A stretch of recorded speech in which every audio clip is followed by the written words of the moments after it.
সাভারের সাবেক এমপি শামসুদ্দোহা খানের স্ত্রী সেলিমা খান মজলিস আত্মহত্যা করেননি, তাকে হত্যা করা হয়েছে।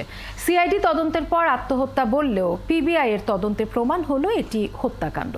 সংবাদ সম্মেলনে পিবিআই প্রধান জানান, সেলিমা খান হত্যার সাথে জড়িত ছিল সাভার থানা অফিসের একজন ইলেকট্রিশিয়ান, যাকে সম্প্রতি গ্রেফতার করা হয়েছে।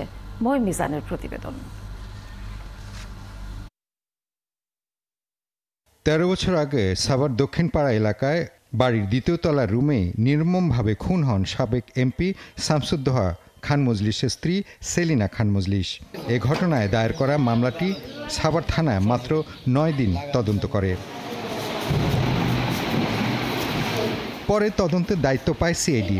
প্রায় ৪.৫ বছর তদন্ত করে তারা সেলিনা খান মজলিসের হত্যাকাণ্ডকে আত্মহত্যা দেখিয়ে চূড়ান্ত প্রতিবেদন জমা দেয়।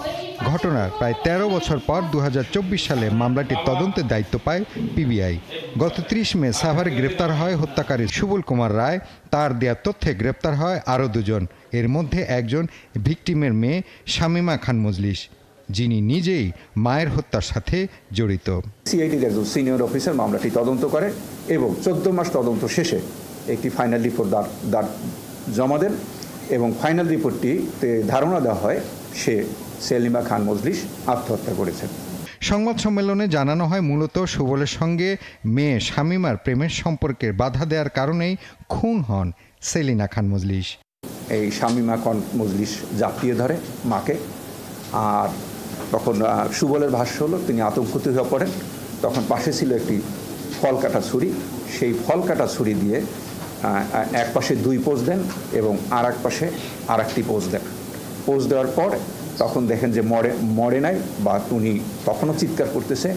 তখন তার মাথায় হলো, সে তো ইলেকট্রিক মিস্ত্রি, সে সেইটি ভালো জানে। সে তখন ওই ভাঙছে, ইলেকট্রিক বোর্ডটা ভাঙছে, ভেঙে ওই তার টেনে বের করছে। তার টেনে বের করে ওই ইলেকট্রিক শক দিছে। পিবিআই জানা, মা মেয়ের সঙ্গে পারিবারিক সম্পত্তি নিয়েও ঝগড়া বিবাদ লেগে থাকতো তাদের। মহিম মিজান, ৭১, ঢাকা।